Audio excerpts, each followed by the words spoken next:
Summer 1969. Police chasing stolen cars stumbled onto a broken-down ranch outside Los Angeles.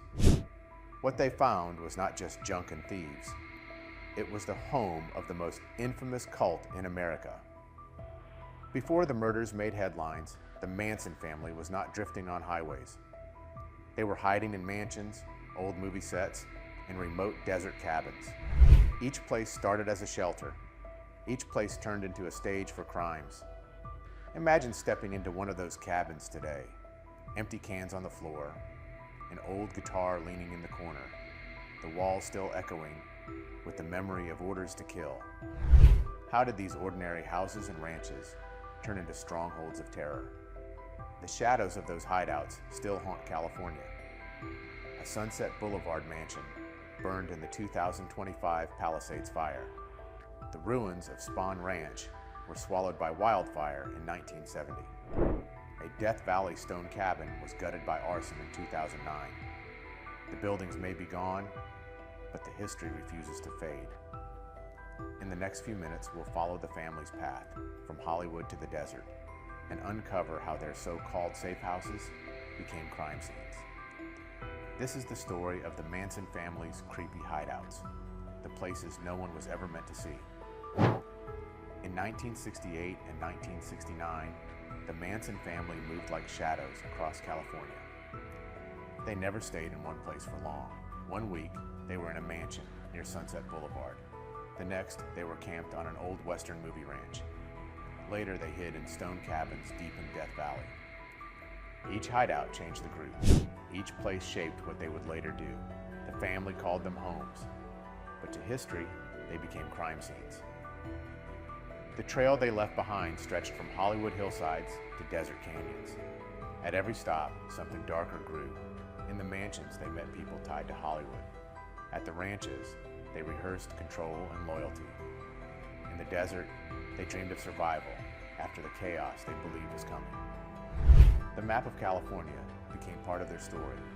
Every address carried a piece of their rise. And every burned ruin, every collapsed cabin, still whispers what happened there. By the summer of 1969, the family had turned from drifters into a group with strongholds across the state. They left behind a chain of hideouts that still marked the path of their crimes. To follow that path, you have to start at the first place that gave them cover. Where did this trail of hideouts really begin? In early 1968, the family found its first real door into Hollywood. That door was the log cabin home of Dennis Wilson, drummer for the Beach Boys. The cabin sat in the Pacific Palisades, a quiet spot that looked out over Los Angeles. For a few months, it became more than a house. It was a strange mix of worlds. On one side were Hollywood celebrities, actors, musicians, producers. On the other side were Manson's followers, young women and drifters who carried his words everywhere. They lived together, ate together, and sang, late into the night. For the family, this was a taste of fame. For Manson, it was more. He believed the cabin was his first step to stardom. He played his songs, hoping someone would make him the next big name. Wilson even introduced him to music industry insiders. But the dream could not last. Money drained fast, neighbors grew uneasy, and the Hollywood gatekeepers did not see Manson as a star. They saw him as trouble. The log cabin gave him hope, but it also gave him rejection. By the end of 1968, the welcome was over. The family packed up and moved on. The music dream had failed, and Manson's focus began to shift. What happens when the hope of stardom fades and anger takes its place? The log cabin gave the family more than shelter. It gave them access. Dennis Wilson paid for food, clothes, and even recording sessions. He handed them cars and covered their bills.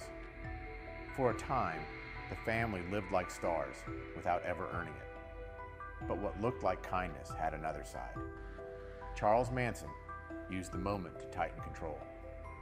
He told his followers that Hollywood's power was now within reach. He made himself the center, the voice they all had to follow. Every favor from Wilson was turned into proof of Manson's vision. To outsiders, it seemed like friendship. To the family, it became proof of destiny. The women sang his songs. The men carried out his orders. Step by step, charm turned into control. The line between belief and manipulation blurred. But Hollywood was not blind. Producers listened to Manson's music and turned him down. Executives saw him not as talent, but as risk. The doors that had opened through Wilson soon closed. The dream of stardom was slipping away, and rejection only made Manson harder, angrier, more dangerous. When Hollywood finally shut its gates, the family had to move again. But where does a group go when the spotlight goes dark? After Hollywood closed its doors, the family settled at Spahn Ranch. It was a broken-down western backlot in the San Fernando Valley. Once, the ranch had been busy with cowboys and film crews. By 1969, it was falling apart. Old buildings leaned, paint peeled, and dust covered the ground. But to the family, it was home. They cooked, sang, and rode horses among the ruins. To outsiders, it looked like a strange camp of drifters.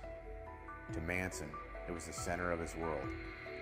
But the ranch carried risk. Police were watching. On August 16, 1969, the risk caught up with them. A massive raid stormed the ranch. Officers surrounded the property. They arrested 26 members on charges of car theft. The family was dragged out, their so-called home exposed. The place that had sheltered them became a police target. Inside the cells, they faced questions about stolen cars, not yet about murder. The arrests shook the family, but not for long. Within days, many were released because of paperwork errors. The ranch was battered, but Manson and his followers clung to it. They returned to the broken movie set, as if it still held power. Why would they risk holding on to a burned-out backlot when the world was closing in? When pressure grew at Spahn Ranch, the family found a fallback. It was a suburban home in Canoga Park, painted bright and strange. They called it the Yellow Submarine House. From the outside, it looked harmless, a simple rental in a quiet neighborhood. Inside, it was another stage for Manson's control. The house was filled with music gear and recording equipment. Manson turned it into more than a studio. He used the microphones and speakers to push his voice deeper into the minds of his followers. Every sound became another way to bind the group tighter. The Yellow Submarine gave the family food, shelter, and tools, but it was only a stop along the way. In August 1969, after the Tate LaBianca killings, the family knew police attention was closing in. The suburban hideout was no longer safe. They needed a place farther away, beyond the reach of Los Angeles detectives. Manson looked to the desert. He believed the family could survive in Death Valley. There, far from the city, he thought no one could find them. The family left behind the houses and the ranch, taking their chances on the desert floor. But could the empty desert really keep them safe from the law? By mid-1969, the family's crimes were no longer hidden. In July, music teacher Gary Hinman was murdered in his own home. A month later, Los Angeles faced the Tate LaBianca killings. The crimes shocked the city. 7 people were dead, including actress Sharon Tate. The violence was brutal, and it spread fear across Los Angeles. Suddenly, the family was no longer just a strange cult living on ranches and in cabins. They were seen as a deadly threat. Every hideout they had touched was now a place of suspicion. The ranch, the suburban house, even the desert cabins. Police treated them all as possible crime scenes. The media painted the family as monsters. Neighbors watched with fear. The same homes that had given shelter now became traps. Places investigators searched again and again. The net was closing in. Manson's dream of hiding in plain sight was over. His name was whispered in connection with the murders. Detectives built their case, gathering witness stories, small clues, and confessions from inside the family itself. The hideouts that once gave him control could no longer protect him. Soon, the law would strike at the desert, where Manson thought he was safe. When police finally closed in, where exactly did they find him? The family's hideouts did not survive, but their stories did. In 1970, a wildfire swept through Spahn Ranch. The old movie set where the family once lived was reduced to ashes. The stables, the cabins, the false storefronts, all burned to the ground. What was once a western backlot became a ruin. Almost 40 years later, in 2009, another fire struck. This time it was Barker Ranch in Death Valley, one of the family's last strongholds. The small stone house where police had finally captured Charles Manson was gutted by flames. Only broken walls and scattered debris remained. Yet even in ruins, these places drew people in. Spahn Ranch became a pilgrimage site for those who wanted to stand where history turned dark. Barker Ranch became a subject in books and documentaries. The hideouts themselves had been destroyed. But the myth of the family grew larger with each fire and each retelling. The land could not erase the past.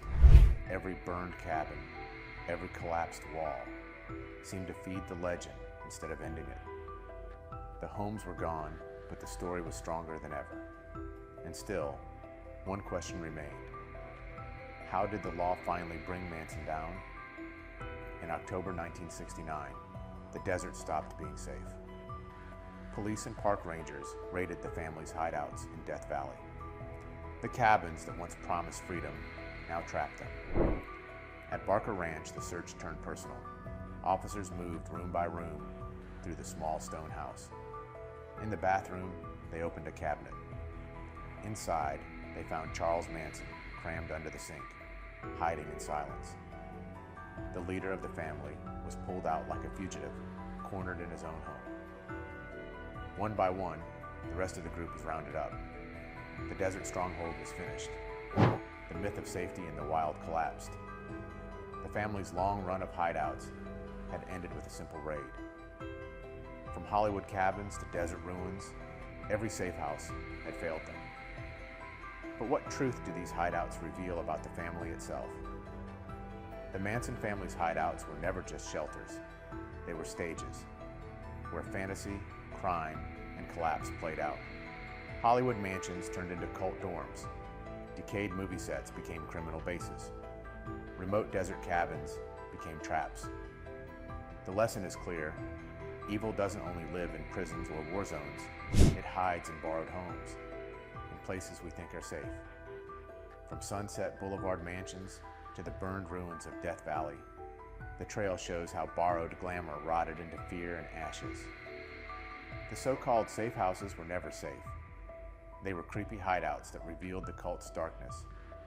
And maybe the real question is not where they lived, but why those places still carry their ghost.